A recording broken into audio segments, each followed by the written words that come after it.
Hello, I'm the Pink Phantom. Welcome to my podcast, where we will go deep into the lair of the purple worm instead of down into the rabbit hole, where we'll voyage into the astral realm of my mind and explore the verse of nerd culture. This is Phantom Thoughts.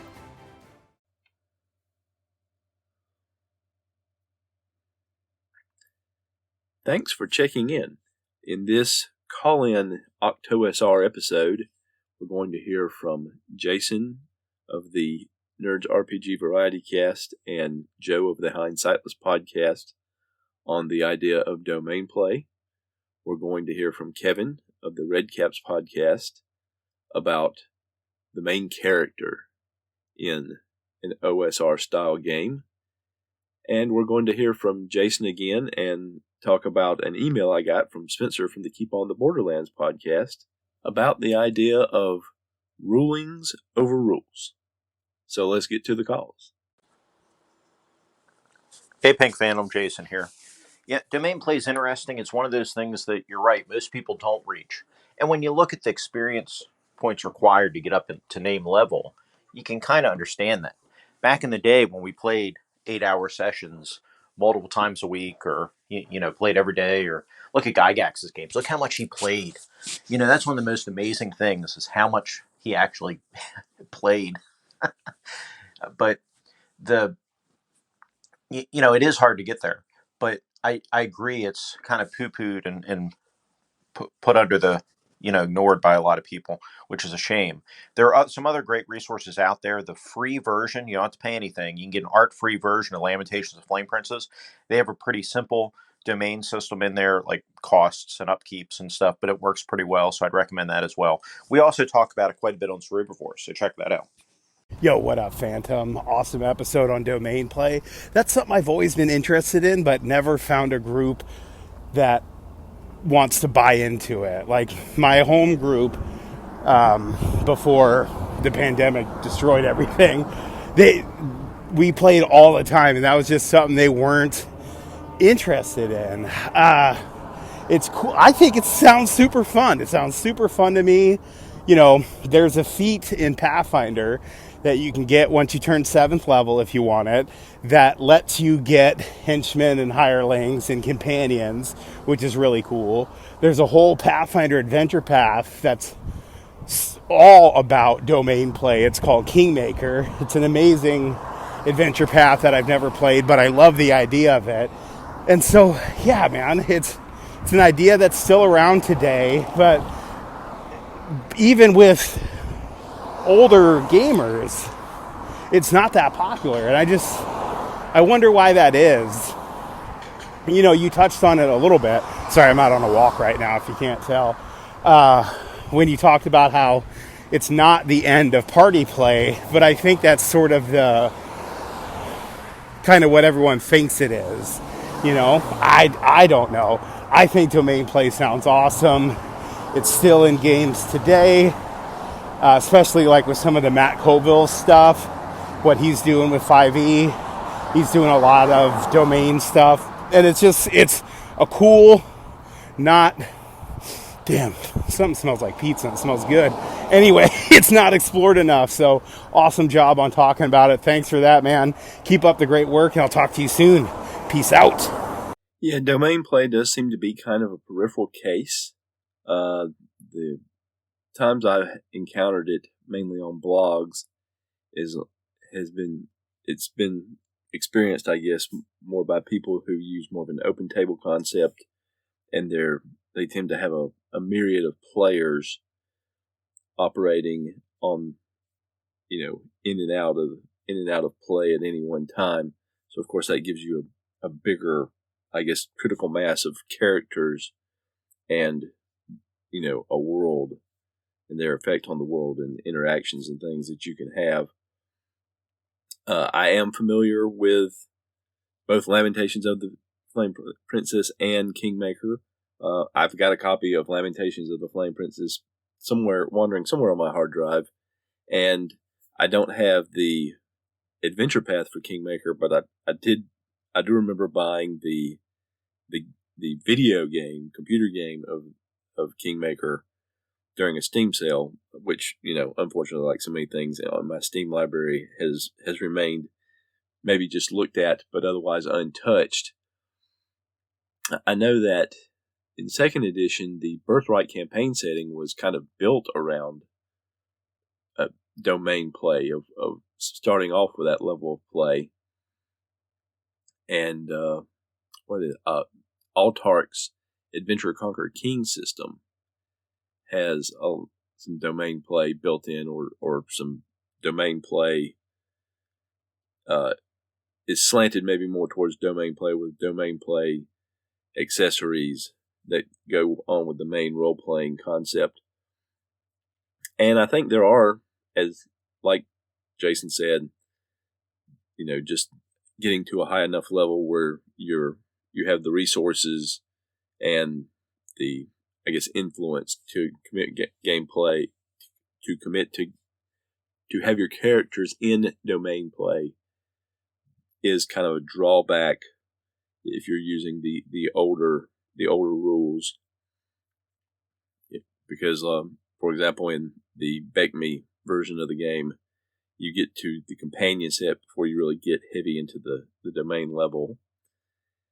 And that can be a drawback. And I think just that managing a kingdom, even if it's, very, in a very esoteric way, where it's a couple of die rolls and, just adding up the cost to you in a game time way, is maybe something that players, a lot of, particularly more modern players, but really probably older players as well, are not that interested. They're more interested in the character level adventures, the exploration or the dungeon crawling aspect, or if, building up to fight off a threat of a group of bandits or a dragon or something. That's about as far as they go into being involved in a worldwide manner. But it is a very interesting concept to me, again, coming from a more wargaming mindset, because you've got armies and deals and diplomacy and marrying off people to cement alliances and things like that. That's just kind of an interesting concept to me. So I can see why it's a more peripheral part of the hobby, but still, it's something that I'm probably going to dig into more as time goes by and take a look at from that aspect. Hey, it's Kevin calling in from the Red Caps podcast. Just finished listening to the old school characters episode. The best way I can describe it is the main character in an old school game is not owned by a player. Well, maybe it is owned by a player, but that player is a DM, and the main character is the world and the setting. And all the actual characters are trying to influence and shape that world, but the main story of an the main character in the story of an OSR game is typically the world and what's happening in it. And it doesn't really matter what any individual does, but more about what the party and the group can do to impact that world and change that world over the course of their time in it. That's my take on it anyhow. So the ultimate character in an old school game is the world. Thank you, Kevin. I think there is a good argument for the world being the main character of an RPG campaign, or you could even make it an argument, if you wanted to go to a more meta description, the main character is the campaign itself, and that is partly the world and partly the party. Or if you're operating under a more sandbox style system, where and a more old school version where characters have to spend training time to advance in level, and where the time it takes to get from place to place is more rigidly documented. Rigidly is a terrible word. That's not the one I'm working for, but that's the one I'm working with, because it's the one my brain threw at me. But a more regimented, there's the word, a more regimented timekeeping scale where player characters may not be available for adventures, and so players have other characters they use, and that they may operate within the same party as part of a larger group that adventures together, or they could be part of separate parties that are in different places in the game world. And so in that case, the world would be even more center stage because you have various characters and various parties in various places doing various things, and the world is going to react to all of them and the things that they do, because if you go out and take down a group of bandits that's been raiding a trade route, that's going to change the way that world operates. If you are aiding a rebellion against an unjust king, that's going to affect the way that part of the world works, and the world is going to react around that. And eventually, these characters and parties are going to have a reputation beyond just themselves and their immediate vicinity. So, yeah, I think that's a very good way of putting it. Hey, great call-in episode. Really enjoyed it. Your episode 15. Yeah, Pathfinder is an interesting system. It's definitely a well-thought-out system. If you want that tactical, where the rules try to cover everything kind of game, and you like that style, and you like the character building minigame and all that, Pathfinder's really hard to beat. I'm having a lot of fun playing in Joe's game. I don't like the character build minigame, but he helps me with that when my character levels up and all. And as far as playing the game, I really like it. It's a great group. And it is a lot of fun to do those kind of tactical combats. Not the only kind of RPG I want to play, but it's fun to do it. It's definitely fun to include it in the mix of RPGs. As far as Kevin's question of heavy procedural rules light, I do think you could do it, but I guess it depends what we're calling procedural. So to me, procedural is like BX and AD&D, where you have, when you explore a dungeon, you go through these steps. And a round of combat is these steps. And everything is you're checking down your checklist, right? So you're checking down, time to roll for wandering monsters, time to take a rest, time to do this, time to check torches. And you're just going down doing these checklists. And I think you could do that with a rules-like game with, say, like the Black Hack, right?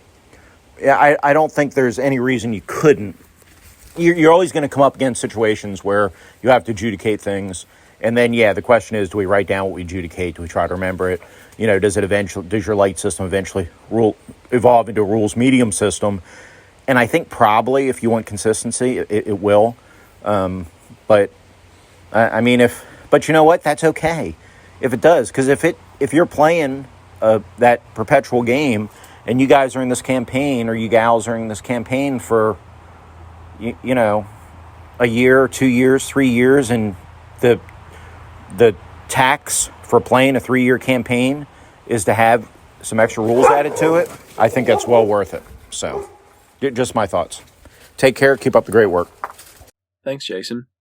The same day I listened to your call, I actually also listened to an episode of Minions and Musings with Evil Jeff, his episode OctOSR, My Explanation of Rulings Over Rules, where he actually made the argument that you would not have to keep track and slowly build up a body of rules as you went along, because in a rulings over rules system of operating, you would every ruling would be based on unique circumstances and thus would be made to that unique moment.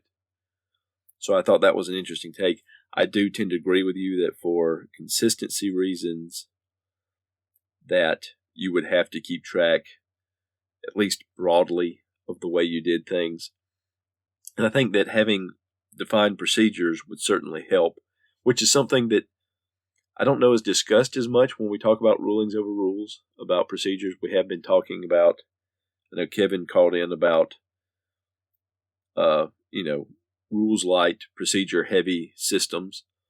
And Spencer from the Keep on the Borderlands podcast actually sent me an email cluing me into a system called Errant, Errant, from the Kill Jester company, that is advertised, or I don't advertise. The way they put it is that it's a rules light, procedure heavy system. and he pointed me in the direction of the free version, which is, I think, not a complete version of the system after looking it over, but contains, a good idea of what the overall system is. And I will link that in the show notes for anyone that wants to check it out.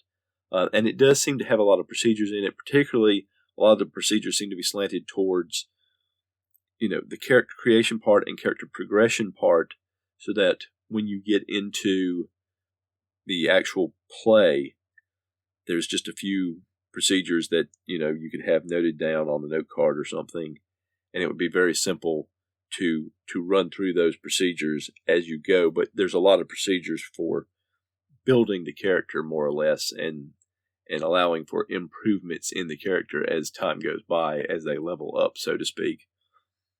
And I don't know the exact mechanism of that. I haven't gone all the way through that, and it may not be. And like I said, the free part that I looked at seemed to be that they call it an abbreviated version. So I guess it was probably something used to get out there to get people's eyes on it, and probably information that was useful for play testing purposes, for testing various parts of the game and seeing how they fit together. And from what I've seen, it's also it's supposed to be a system that's kind of modular, that people can fit into the system itself or to other old school games that they run with. But getting back to Evil Jeff's point, I think that one thing that you have to take a hard look at, I make it sound like I'm being critical of it, but just look, I guess, deeper into when you're talking about rulings over rules, is where the foundation of that is. Because it's so rote to say it that way. But where does it come from? And one of the things it comes from is that, the original groups played it that way. And, Gary Gygax's group and Dave Arneson's group, they played that way. I think something that's often left out when we discuss this is that when they started playing these types of games, they weren't a group that just sat down and said one day, we're going to play a role-playing game together. Like might happen now, might happen people who meet in a game store, people who meet online and play virtually, or people who meet in their regular social circles and discover an interest in role-playing and sit down at a table together. But the people who played in these original games were people who had played games together for years. They had played war games together, and they were used to the idea of a referee issuing rulings based on the circumstance. And there was, because of the experience with each other and because of the experience with those types of war games, there was a level of trust in both each other and in that system of doing things that might not necessarily exist in the modern RPG setting, the way people start playing RPGs. I think that can explain why, beyond the name recognition of D&D, why a lot of players start with sort of heavier, what would be considered heavier rule sets by OSR style players. And, so that influences the whole idea of rulings over rules, because there is a level of trust inherent in that system that has to exist first, or a level of willingness to trust, at least. And so I think that's something worth mentioning. And so, in that context, what Evil Jeff says is absolutely correct. You probably would not necessarily have to keep a list of rules that you came up with, because you would trust that the referee would do their very best to be, the term impartial is always used with referees, but I think when referees are running the world that is actively participating, that is actively reacting to what player characters do, I think the term consistent would probably be more appropriate in that view of what the game is. You want to have consistency, but also as long as the table remembers, because that trust goes both ways. It's not just the players trusting the GM, it's the GM trusting the players. And that's the kind of table that you see a lot of people talk about when discussions of games gets long. Why do you do it this way? Well, we trust each other. And sometimes that's a difficult concept for people who haven't built up that level of trust in a gaming group to understand and to grok. And I think it is something that is a necessity for old school style play. And OSR style play is going to be that level of trust at the table. That's how rulings over rules is going to work. So that's it for this episode. That's the end of the call-ins. And hopefully I'll get some in this next week. And we'll do it again next Monday. I will put out a new episode for OctOSR on Thursday and another one on Saturday. And I hope you'll tune back in and listen. And that's going to do it for another episode of Phantom Thoughts. If you have any feedback you'd like to leave, you can contact me by leaving a voice message at anchor.fm/the-pink-phantom, or you can send an email to thepinkphantom1@gmail.com, or you can contact me on Twitter @thepinkphantom. The music in this episode was Strength of the Titans and Late Night Radio by Kevin MacLeod at Incompetech.com, licensed under Creative Commons by Attribution 4.0 license from creativecommons.org/licenses/by/4.0.